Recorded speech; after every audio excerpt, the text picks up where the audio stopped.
Mesdames, Messieurs, bonjour, bienvenue à vous. C'est Table et Terroir aujourd'hui avec un rendez-vous pâtisserie. Pâtisserie avec Frédéric Rolland. Bonjour. Frédéric, comment ça va? Ça va, très bien, Michel. Frédéric Rolland qui nous vient de Amois, région Ciney, c'est bien ça, je ne me trompe pas? Oui, tout près. Tu es à Pignon sur Grand Rue là-bas avec une pâtisserie, une boulangerie. On en parle un peu après? Oui. Allez, on y va.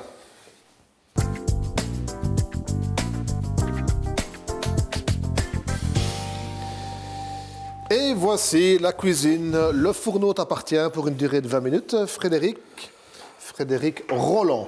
Oui. Donc, Frédéric Rolland, pâtissier et boulanger à Amois, je vous le disais, madame, monsieur, région cinassienne, Ciney. Tu as... Donc, c'est la boulangerie qui appartenait à mon arrière-grand-père, c'est la ton troisième génération. Troisième génération de boulanger-pâtissier chez vous. Voilà. Du pain, du bon pain, mais aussi des excellentes pâtisseries. Tu as apporté un bel échantillon ici qui est là. Oui. On va en parler aussi parce qu'il y a des chouquettes qui sont là, qui sont ta spécialité. Oui. Mais tu m'as dit, Michel, moi je ne le ferai pas à Table et Terroir parce que c'est une recette privée. Oui. Alors ça veut dire que c'est un secret d'État. Voilà. Mais il faut aller chez toi pour les acheter. Voilà, c'est une pâte à choux avec du sucre et une crème, c'est surtout la crème. Il ne faut pas le dire, ça se ira chez toi. Il ne faut pas le dire. Garde ton secret. Alors ici, tu m'as dit, Michel, je vais préparer quoi? Tu m'as dit quoi? Un biscuit japonais. Un biscuit japonais. Donc c'est un dessert que je vais faire au magasin, évidemment, mais on le fait aussi pour un événement qui se passera le 27 et 28 mai à Achen, Enjoy the Pleasure. C'est un biscuit très léger, comme une roulade, à base d'une pâte à choux, qu'on va déglacer avec des jaunes d'œufs. Donc tu m'as dit c'est une pâte à choux, pour ceux qui connaissent, dans laquelle on ajoute en finale, lorsqu'elle est froide, un peu de blanc d'œuf battu. Voilà. En neige, c'est ça? Oui. C'est la particularité. Il y a des jaunes d'œufs, il y a du lait. On rajoute plusieurs ingrédients par rapport à une pâte à choux classique. C'est un peu plus relevé. Et puisqu'en pâtisserie, on le sait, il faut peser tout au gramme. Tu as tout pesé, tous les petits pots sont déjà prêts ici. Tu veux quoi? Tu veux quelque chose? Une cuillère en bois, si... Oui, on peut peut-être. Tu as un pot de spatule.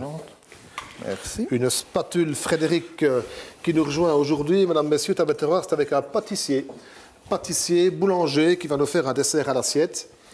Un petit gâteau qui est déjà ici en finale. Je peux vous dévoiler déjà, si vous voulez. Voilà, ce sera ceci qui va être fabriqué par Frédéric aujourd'hui. Donc on est occupé à préparer. Comment tu l'appelles ce petit gâteau, Frédéric? C'est un biscuit japonais. Qu'on trouve chez toi dans le rayon pâtisserie, de ta boulangerie-pâtisserie. C'est un espèce de biscuit roulade. À Amois, c'est ça? Voilà. Un biscuit roulade avec une mousse, tu m'as dit quoi à cœur? Donc on va faire une confiture de fruits exotiques et on mettra dessus aussi un crémé au citron. D'accord. Alors accompagnement, j'ai prévu une guimauve au citron vert, de la meringue. Rien que ça.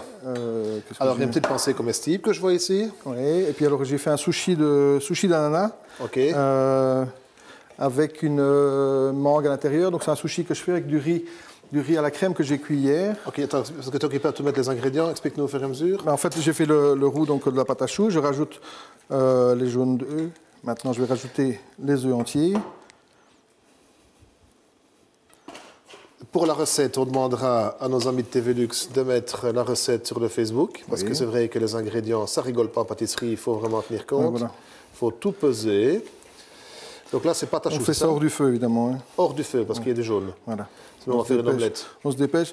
Évidemment, ici, j'ai adapté la recette pour les gens, pour faire chez eux. Petite proportion. C'est plus difficile de faire des petites recettes, évidemment, avec un biscuit comme ça. C'est plus simple de faire des grosses quantités. Au moins 3-4 recettes comme ça. C'est bon d'en faire 20 kg que d'en faire 500 grammes. Pas 20 kg, mais voilà. Donc voilà, c'est Table et Terroir avec Frédéric Rolland de Amois, en région cinassienne. Et là-bas, on nous regarde sur Matélet-Rochefort. Oui. J'en regarde tout le temps. Et on peut profiter de l'émission également si on habite à Mons, sur, par exemple, c'est TVB, Mons-Borinage, par exemple. Il y a plein de TV en région wallonne. Oui, il y a Canal C, la plus proche, Canal je pense. C, Namur, voilà, TV RTC Liège. On peut profiter de Table et Terroir, entre autres, sur sa TV locale, et voir œuvrer ici maintenant Frédéric Rolland, notre pâtissier du jour. Alors, tu m'as ajouté quoi ici? Là, j'ai mis déjà tous les... Je vais prendre le fouet pour que ça se mélange mieux. Je fais un peu de cochon. Alors, les fraises, tu m'as dit, elles viennent d'où tes fraises? Elles viennent d'une ferme de chez Tasio, à Natois. D'accord. Donc ils produisent ils ont un magasin, ils produisent toutes leurs fraises, ils font des yaourts, ils font des glaces, comme nous, mais enfin bon, nous les fraises ça nous intéresse. Et après tu cuis ceci, non? Tu le cuis pas, je vais le mélanger simplement au blanc. au blanc qui ont été préalablement battus pour gagner un petit peu de temps, mesdames, messieurs. Là, je vais en mettre un petit peu là pour le casser. Et si on laisse dans le cul de poule, non? Je vais le faire, mais c'est pour faire un petit peu. Oui. C'est pour le... On peut en dire plus par rapport à ta boulangerie-pâtisserie. Donc, oui. Il y a un site sur Internet, on peut te trouver. Oui, Facebook, le site est en train de se faire, mais il y en a. Facebook, c'est Roland Tchétchev Frédéric. D'accord. C'est mon surnom. Et on va chez toi vraiment pour chercher les chouquettes ainsi. C'est vraiment, on peut faire un petit plan si on veut ici sur les chouquettes qui sont là. Qu'est-ce qu'il y a dans les chouquettes ici Frédéric, qu'est-ce qu'on trouve à l'intérieur? Donc c'est une pâte à choux, là vraiment classique. Une pâte à choux. Comme une pâte à choux pour faire des éclairs. Tu peux, sans dévoiler tes secrets, mais en fait, je sais que tu m'as dit, Michel, c'est un truc maison. À l'intérieur, évidemment, c'est une crème. Il y a la crème pâtissière, de la crème fraîche et un petit secret en plus. Mais, très bon en tout cas. Voilà, c'est très léger. C'est un petit dessert que j'ai sorti parce qu'on me demandait beaucoup de desserts pas chers pour des festivités, pour des anniversaires. Donc, j'ai trouvé ça un peu sympa. Donc là, maintenant, c'est prêt à mettre au four, le biscuit. Mais tu en as préparé un déjà? Oui. Donc, je vais l'étaler pour montrer simplement. Environ sur un papier beurre. Hein. Voilà, un petit centimètre. Environ 1 centimètre d'épaisseur. Un demi, allez, on ne va pas exagérer. Ok, Frédéric, si tu veux, on peut prendre directement le biscuit, on a compris maintenant. Voilà. Donc, chacun a pu profiter à la maison de la fabrication de ton biscuit japonais. Voilà. Et pourquoi c'est japonais en fait? C'est une recette japonaise? J'ai essayé de chercher, mais apparemment ça existe depuis très longtemps. Mais ok, tu veux du chaud? Oui, je veux du chaud. Je m'occupe de toi, mon grand. Du chaud pour Frédéric Roland, de Amois. Amois, Corbion. C'est Corbion près de chez toi, Corbion aussi. Hein. C'est pas loin. Il y a aussi Corbion près de chez moi, en fait. Oui. Il y a Corbion près de chez moi et Corbion près de chez toi. Dis-moi, tu mets quoi ici? Donc là, je vais lancer le crémeux et la confiture en même temps. Donc, c'est ce qu'on va mettre à l'intérieur du biscuit. Le crémeux. Voilà, donc, tu as mis quoi ici? On ne va pas se tromper, on va les mettre comme ça. Voilà. Donc, le crémeux, c'est juste la purée de fruits exotiques. Donc, ce que je fais, c'est fruits exotiques, mais on peut mettre les fruits de purée qu'on veut. Et là? Ici, c'est le crémeux au citron. Donc, on va le lancer. Attends, je vais chauffer. Attends, c'est mal remis, ça, à mon avis. Voilà, c'est parti, Frédéric. Voilà. Dès que c'est bien chaud, on pourra mettre le sucre. Ok, on va patienter un petit peu alors. Ici, on peut le mettre, je ne sais pas s'il est à fond aussi. Elles sont trop bonnes, les chouquettes. Très, très bonnes. Ça se voit. Donc, c'est du sucre impalpable? Oui. C'est le S comment, celui-là? S0. S0. Ah bah oui, il y a des codes partout. Hein. Ah, ça, Frédéric Roland, qui nous vient tout droit, je le disais, donc de Amois. Hein. Si on veut te trouver, chercher des chouquettes, on va à Amois. Et on demande pour trouver la boulangerie-pâtisserie de Monsieur Roland, Frédéric, de père en fils, de grand-père en fils et en petit-fils. Tu es le petit-fils, toi, alors, par mariage? Oui. Ben, c'est mon grand-père quand même. Hein. C'est ton grand-père? Ah, ok. Voilà. J'ai mis le sucre avec la pectine qui était dedans. La pectine. Donc, je vous dis encore une fois, allez voir sur le Facebook, Table et Terroir, on va devoir la mettre, celle-là, absolument. Hein. On va insister, sinon on va foirer complètement la recette. Hein. Et de toute façon, si on la rate, on va chez toi chercher les gâteaux. Hein. Vous avez un deuxième fouet ou pas? C'est encore mieux. Oui, c'est ça. Un autre fouet. Eh bien, je n'ai pas d'autre fouet, mon ami. Tu veux que je nettoie celui-là? Non, ça ira. Donc, quand ça bout, on met le reste du sucre. Je vais faire celle-là avant celle-là, ça va aller. En fait, moi, je t'ai connu via le salon du Wex à Marche-en-Famenne. Oui. Tu étais là avec la famille Warzé. Oui. Et tu m'as dit, Michel, goûte mes chouquettes. Et j'ai goûté les chouquettes. Alors, on a vraiment été complètement comblés par ces chouquettes, parce qu'on n'était pas tout seul. Et c'est ainsi qu'on finit maintenant devant ta bête terroir, avec les chouquettes, tu vois, et des petits gâteaux que tu vas nous créer ici. C'est ça, hein? Je ne me trompe pas? Oui. Donc ici, on donne un petit bouillon. Ça suffit amplement, on peut réserver, et c'est prêt. Voilà, ça c'est bon. C'est le crémeux? Oui, c'est le crémeux. C'est le crémeux qui est ici glacé déjà, hein? C'est ça? Oui. Donc, ce que tu viens de préparer là, qui est chaud, c'est la même chose ici. Voilà. Qui était au frigo, ceci. Oui. Souvent le faire la veille, c'est plus simple pour... Que la pâtisserie, ça rigole pas. Il faut des temps de repos, des temps de refroidissement, des temps de préparation. C'est quoi ça ici? Ça, c'est le crémeux au citron. Crémeux citron. Il y a des crémeux partout. Donc, tu as mis quoi? Tu m'avais dit? Le jus de citron. Et on met le sucre. Tu veux que je mélange? Rien d'autre à faire? Ça ira. Ça ira. Tu as apporté ça également. C'est quoi? Ça, c'est des chouchous citron. Donc, j'ai essayé de trouver des noms. C'est aussi une spécialité chez toi? Voilà, simplement la pâte à choux, il y a un petit croustillant, un petit croquant au-dessus. D'accord, qui est constitué de quoi le petit croquant? Donc, c'est de la cassonade, du sucre et de la farine. Temps pour 50, 50, 50. Très bien. On met dessus avant de le cuire. Et puis alors, on met la crème qu'on veut. Moi, j'ai mis une crème citron. Il faut aller chez lui. Hein. Comment on appelle ça chez toi? Quand on arrive au rayon, Chouchou citron. Chouchou citron. À retenir. C'est quoi? C'est les jaunes d'œufs, je vais juste les casser un petit peu. Quel paquet d'ingrédients? C'est beaucoup, hein, ça. On va s'y retrouver, nous autres? Oui, c'est quoi. Presque fini.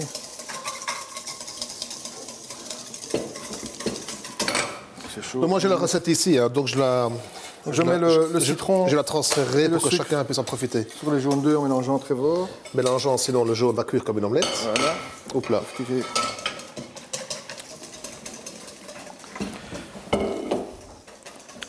Ce petit gâteau japonais n'aura plus aucun secret pour vous, mesdames, messieurs. Ça sera des secrets du chef dévoilés aujourd'hui. C'est quoi ça?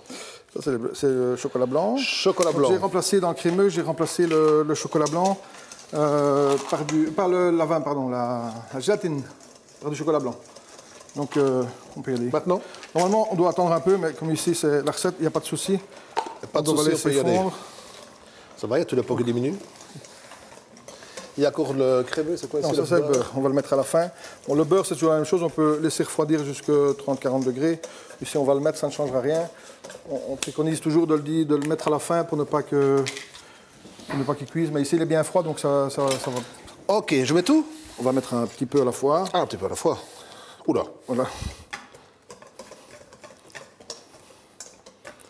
Le problème. Tu crois que ça va fondre? On dirait que c'est pas très chaud, en fait. C'est ça. Ah oui. Je vous dis, c'est des petites recettes, c'est pas évident. Donc ça, toi qui vas faire là, c'est le crémeux qu'on a ici, en fait. Voilà. Mais écoute, moi je propose qu'on ait compris. Hein. Oui, pas de problème. Donc on va à la maison intégrer le beurre délicatement avec une spatule en bois ou un fouet dans le crémeux citron, c'est ça? Oui. De toute façon, c'est pas très grave, même si on l'achève après, il va fondre tout doucement. Et on obtient ceci. Oh, c'est bon, voilà. Tout va bien. Relax.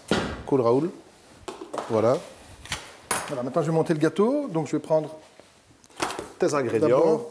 Donc chaque étape a été franchie, c'est bien. Et on voit que tu as un coup de main. Hein. Confiture exotique.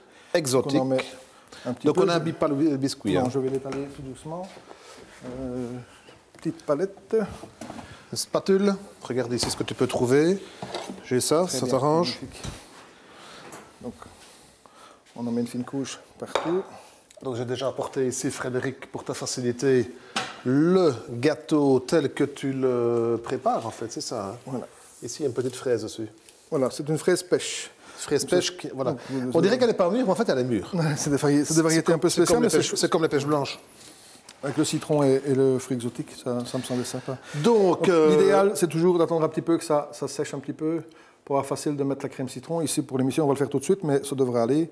Ok. Et chez toi, donc pour la bonne information de chacun, on peut aussi aller chercher du pain. Oui. Et tu m'as dit que vous travaillez une farine du moulin de Huy. Oui, de Moulin de Stade, ça fait... Moulin de Stade. Moi, j'ai 45 ans. Je pense que c'est plus de 50 ans qu'on travaille avec eux. On n'a jamais travaillé qu'avec eux. Donc, c'est un moulin wallon, c'est un moulin de Huy. Ils ont un pain un peu spécial, c'est le Bayard qui a été... C'est le Bayard, celui-ci? Oui, voilà. Donc on peut faire un plan, on peut demander à Xavier ici, de faire un plan sur le panier en bois, ou alors moi j'ai ici un pain dans les mains, voilà. Tu peux en parler un peu de ton pain ici? Voilà, ça c'est un pain qui est tracé en fait, donc on a une charte à signer avec les agriculteurs, avec nous, avec le moulin. Donc on a une charte et on doit respecter certaines choses, c'est-à-dire que on utilise la farine, la levure, l'eau et rien d'autre. Pas d'améliorant dedans.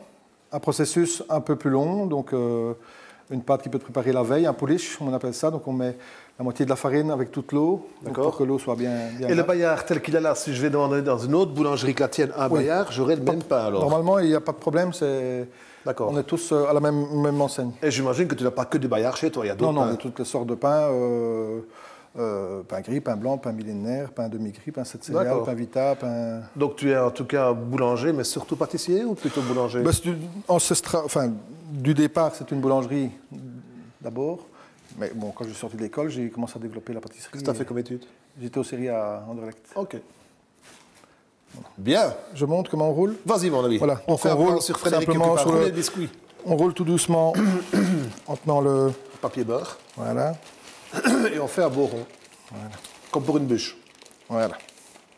C'est un biscuit qui se... Donc, on n'a pas imbibé de biscuit avant. Hein. Non, mais le biscuit, ici, je l'ai fait tantôt avant de venir. Mais l'idéal, c'est quand il est refroidi, qu'il est cuit, on le laisse refroidir, on peut y aller. Et là, quand il est refroidi, on le met au frigo. Voilà, je vais le mettre dans le papier, comme ça, on le met au frigo. Et puis on coupera des tronçons pour pouvoir... Donc, chez vous à la maison, direction le frigo. Et alors, quelques heures après, c'est bien ça, je ne me trompe pas? Voilà. C'est à toi ici les guimauves? Oui. Ah. J'ai fait des guimauves au citron vert en plus. On peut les sortir. Tu n'as rien d'autre à sortir? Les fleurs, je les ai déjà mises. J'ai pris des croustillants ici. Un petit peu de croustillant. Du chocolat blanc pour le décor. Les structures, la spécialité des pâtissiers, messieurs, dames. Le croustillant, le croquant, le moelleux, Voilà, dans l'assiette, toutes les formes. Évidemment... Donc on n'a pas dressé, là, madame, monsieur. Donc on dresse le gâteau, donc on a tronçonné, et là tu as déposé des guimauves, et tu remets un peu d'appareil dessus, un peu de crémeux? Voilà, j'ai mis un peu de crémeux, oui. Ok. Donc ici, j'ai fait un sushi d'ananas, donc c'est un petit carpaccio d'ananas. D'accord. J'ai fait un riz au lait tout simplement, moi, pas sans cannelle, juste un petit peu de sucre. On peut montrer l'intérieur ici. Donc la farce, voilà. Et j'ai mis une mangue en longueur dessus. Donc quand on le roule, c'est le même principe que le biscuit. On attrape un sushi, mais un sushi sucré. Ok, c'est bon. Voilà, je rajoute le petit chouchou citron sur l'assiette. Le pour chouchou, décorer. donc si on va chez toi, on commande un chouchou. Et il y a toujours en stock? Ben, le problème de ce petit dessert-là, c'est qu'on le fait tous les jours et que ça ne se garde pas, donc il faut... D'accord, donc il vaut mieux commander, mais j'en fais un stock le matin. Bon, du grand matin, il faut être là commander les chouchous à la boulangerie Roland, à Amois, c'est bien ça? Oui, voilà. Impeccable, ça. Donc du pain. Alors, qu'est-ce qu'on peut encore dire d'autre? Tu as apporté des gâteaux ici qui sont là. Et ça, c'est pour se faire un peu une idée de ce qu'on peut trouver dans tes rayons chez toi. Et évidemment, les chouquettes. Si, madame, monsieur, vous nous rejoignez maintenant pour Table et Terroir, c'est les chouquettes de Frédéric Roland à Amois qui sont là. Elles sont bonnes, il faut les manger. Ok, c'est bon? Tu récapitules un peu les étapes marquantes de la recette, Frédéric? Et après, je m'en irai à la cave, rejoindre Pascal Carré. Très bien. Allez, vas-y. Résume-moi ça en une minute, si tu veux bien. Voilà, ben pour ce dessert, nous, on a fait un biscuit japonais, donc à base de lait, de beurre, de farine, donc comme une pâte à choux. On l'a mélangé avec des jaunes d'œufs, des blancs d'œufs. À l'intérieur, on a fait un crémeux citron avec une confiture exotique qu'on a roulé comme une bûche, coupé en tronçons et mis sur l'assiette. Et pour décorer, ben, nous avons mis des petits chouchous citron comme ceci, des petits morceaux de chocolat blanc et de la guimauve au citron vert qui donne une autre texture en plus au gâteau. Parfaitement résumé, mon ami Frédéric. Un bon retour chez toi en région Sinacienne. Moi, je m'en vais à la cave Jean-Pascal Carré. Et un bon retour et à très bientôt. Merci. Merci, Fred.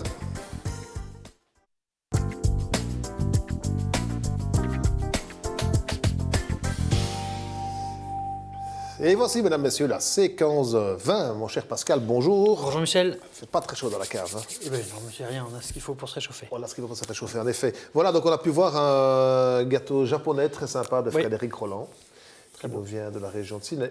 Oui. Voilà. Ça Avec m'inspire des bien. bonnes chouquettes également. Oui, que tu as goûté. Que j'ai goûtées et qui vu. sont très très bonnes. Parfait. Alors, pour le choix du vin, ici c'est assez facile quand on a un dessert comme ça, bien dessiné, bien défini au niveau aromatique. On a une belle unité au niveau des arômes, c'est frais, c'est vif, c'est un petit peu exotique. Donc moi j'ai opté ici pour un assemblage de cépages Sauvignon et Gewürztraminer en vendange tardive, qui nous vient de Casablanca Valley, au Chili. Mais on aurait pu aller sur un Riesling vendange tardive alsacien ou luxembourgeois, ça aurait été très bien aussi. Ou alors un Sauvignon en vendange tardive en Loire, on en trouve un petit peu. En surmaturité, ça pourrait être bien aussi. Donc il faut rester sur un vin dans cette tonalité, soit un peu citronné, soit un petit peu exotique, avec quand même une belle pointe d'acidité. Et je pense que là, avec le dessert, ça fonctionne Et bien. dans le Sauvignon, c'est le fameux cépage, on trouve beaucoup d'agrumes en fait. Hein. Exactement. Le Sauvignon, c'est le citron. cépage de Sancerre, de Puy-Fumé, pommes vertes, pamplemousse, agrumes, buis. Donc là, c'est pas se tromper. Quoi. Si Non. on part sur un Sauvignon, tout va bien. Donc c'est pas des vins qui sont botrytisés, je disais, donc il n'y a pas le petit champignon qui vient se déposer dessus. Non, parce que ça change un peu la tonalité aromatique hein, quand c'est botrytisé, donc ça fait des arômes différents, plus miellés, plus fruits confits. Ici, il faut quand même de la fraîcheur pour ce type de dessert. Bonne fraîcheur. Oui. Et la bouteille à quelle température? Oh, on sert ça autour de 6-8 degrés, c'est parfait. Pour être vraiment... Et c'est pas trop fermé à cette température-là? Et sur ce genre de vin, comme c'est très expressif, ça s'exprime déjà, et puis ça se réchauffe dans le verre de toute façon assez rapidement. Très bien, Pascal. Il y a une possibilité aussi vers des bulles, vers du pétillant, une méthode champenoise, un crément. On aurait pu aller sur un crément Loire ou une autre région de France, voire même certains vins effervescents type Moscato d'Asti, mais avec d'autres cépages comme le Verdero en Espagne, ça pourrait très bien fonctionner aussi. Il y a un peu plus d'expression au niveau aromatique, donc plus exotique, donc ça devrait fonctionner aussi. Tout va bien. Donc on a pu parler de ceci, on a vu un peu dans les bulles. Il n'y a pas de rouge, hein. Terminé. Ça, non, c'est sur pas ce la genre peine de d'y dessert, penser. non, c'est pas la peine d'y penser. Pas Eh cette bien, fois, Michel. Pascal, on a fait le tour, je suis content, on a pu trouver le vin qu'il fallait. Frédéric va, j'imagine, le goûter aussi avec moi par la suite. Mais écoute, rendez-vous à moi, on ne sait jamais qu'on ira faire un tour chez Frédéric Ah oui, Roland. pourquoi pas, avec plaisir. Madame, messieurs, à votre santé, à très bientôt.